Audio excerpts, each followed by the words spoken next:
اوقات كتير بنسأل نفسنا ليه دايما في ناس حياتهم ماشية زي ما هم عاوزين، وفي ناس تانية حاسين ان هم واقفين في نفس المكان. ليه دايما الفرص بتكون قدامنا بس احنا مش قادرين نشوفها او مش بنشوفها؟ الإجابة هنا مش في الحظ ولا في الصدفة، الإجابة هنا بقوة التفكير الإيجابي وبقوة النية والسعي. النهاردة هقولك ازاي تجذبي حياة أحلام وتحققي أهدافك. هقولك على خطوات بسيطة عملية هتساعدك تغير مجرى حياتك بشكل حقيقي وأنا مجرباها. لو كنتوا جاهزين تبدأوا رحلة جديدة وتغيروا حياتكم للأحسن، تعالوا معايا عشان أعرفكم على 5 خطوات بسيطة وقوية لو طبقتوها هتلاقوا الدنيا بتتغير قدام عينيكم، وهديلكم أمثلة حقيقية وواقعية، وهقول لكم ازاي تطبقوا كل خطوة في حياتكم اليومية بطريقة سهلة. لو مستعدين فيلا بينا عشان نبدأ. في البداية أهم حاجة تبدأوا بيها هي النية. الحياة مش مجرد صدفة أو حظ، كل حاجة بتحصل ليها سبب، وكل حاجة في الدنيا بتبدأ بنية واضحة. نيتك الداخلية هي اللي بتوجه أفعالك ناحية الحاجة اللي انت عايزة توصلي لها، وهي اللي بتحرك الكون ليكي. ظروف وكل حاجة بتتهيألك، ولو كانت نيتكم طيبة وكويسة الحاجات هي اللي بتجيلكم وبتسعى ان هي توصل لكم. لازم تكونوا عارفين انتوا عايزين ايه عشان تقدروا تجذبوا الحاجة ديت لحياتكم. لو عندكم هدف معين ان انتوا تفتحوا مشروع، قبل ما تبدأوا ان انتوا تاخدوا خطوة ناحية المشروع ده اشتغلوا من جوه الاول.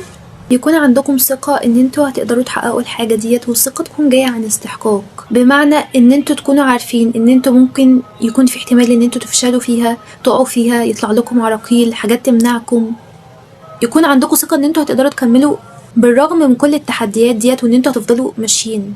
ان انتوا برضه تكونوا قادرين ان انتوا تحققوا المشروع ده، يعني مثلا عندكم راس مال، عارفين ناس هتساعدكم، يكون في عوامل لكده. بمعنى اوضح تكونوا عارفين انتوا داخلين على ايه، وعاملين حسابكم لكل حاجة وارد ان هي ممكن تحصل. يكون عندكم تقبل حتى ان انتوا ممكن تفشلوا فيها او ما تجيش زي ما انتوا عايزين بالظبط. تهيئوا نفسكم نفسيا قبل ما تدخلوا على الحاجة. الخطوة التانية هي التفكير الإيجابي. في حياتنا اليومية بنواجه صعوبات كتير وتحديات، لكن الفرق هنا ما بين الناس اللي بتوصل وما بين الناس اللي بتقف عند التحديات دي طريقة تفكيرهم. التفكير الإيجابي مش كلام وبس، ده أسلوب حياة. لما تبدأوا تركزوا على الفرص أكتر ما بتركزوا على الصعوبات اللي بتحصل، هتبدأوا تشوفوا إن الدنيا بتفتح قدامكم والفرص بتجيلكم. هديكم مثال. واحد مثلا كان عنده حلم كبير جدا في حياته ان هو يكون صاحب مشروع. كان في البداية شايف ان هو عايش في ضغوطات الحياة، دايما بيبص على المشاكل والصعوبات، ما كانش بيوصل لحاجة. نقطة التغيير هنا لما قرر ان هو يفكر بشكل ايجابي، ان هو يشوف الحلول بدل ما يشوف المشاكل، وده جاب له فرص كتير جدا، عمل وشركات، بدأت تغير حياته بشكل غير متوقع. نقدر نفهم التفكير الايجابي بيخلينا ان احنا نكمل، مش نقف كل شوية او نتحرك بطريقة بطيئة. لكن الموضوع مش تفكير ايجابي وبس، كمان لازم تكونوا جاهزين ان انتوا تشتغلوا بجد. العمل الجاد هو مفتاح التغيير الحقيقي. اللي بتنجح مش بس بتفكر، كمان بتاخد خطوات ناحية الحاجة اللي عايزاها. لازم تحطوا خطة واضحة قدامكم وتبدأوا ان انتوا تنفذوها. مثلا واحدة كان عندها فكرة مشروع، لكن خايفة ان هي تاخد الستيب ناحية الحاجة ديت وان هي تبدأ فيها، لكن اخيرا قررت ان هي خلاص هتبدأ، وبدأت فعلا ان هي تنفذ الفكرة رغم ان هي كانت مش متأكدة من اي حاجة ومش عارفة النتيجة هتكون ازاي، وعندها مخاوف كتير جدا اتجاه كل حاجة. لاحظت هنا ان هي ابتدت ان هي تدخل في دوائر جديدة من الفرص والشبكات، وده ساعدها ان هي تطور من شغلها.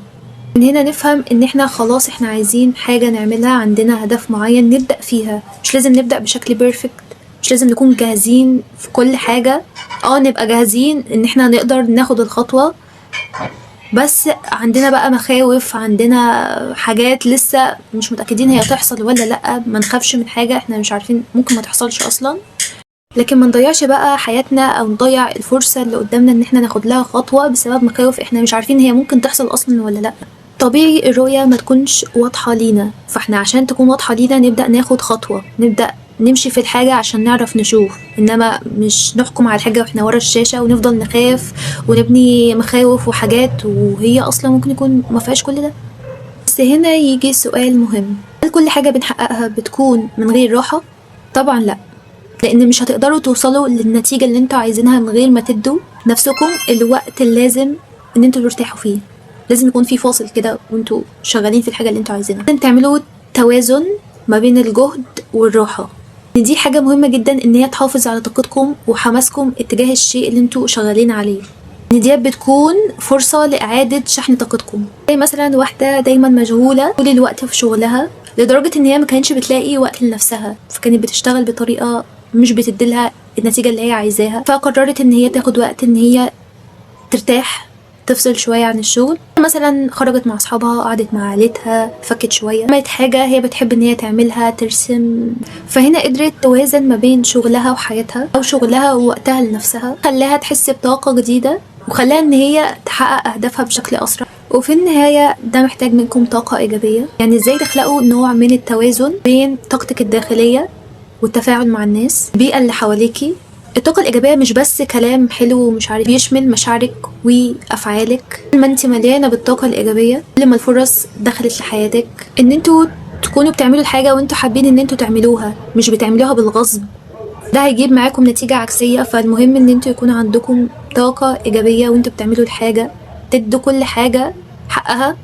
النهاية الحياة مش بتدور حوالين الحظ بس، بتدور حوالين الإيمان، عمل الجاد والنية الطيبة. كنتوا عايزين ان انتوا تحققوا حياة احلامكم، اللي عليكم ان انتوا بس تؤمنوا بيها بشكل ايجابي وتشتغلوا عليها. حياة مليانة فرص، انتوا بس محتاجين ان انتوا تفتحوا عيونكم ليها. التغيير بيبدأ من جواك، كل خطوة بتاخدوها بتساعدكم اكتر ان انتوا تقربوا للحاجة اللي انتوا بتتمنوها. وبكده نكون وصلنا لنهاية الفيديو. لو عجبكم الفيديو متنسوش تعملوا لايك وشير وسبسكرايب، وما تنسوش تتابعوني على مواقع التواصل الاجتماعي، كل اللينكات هتلاقوها في صندوق الوصف. اكتبولي في التعليقات عاوزين اعمل لكم فيديوهات تانية عن ايه. وبس كده، باي باي.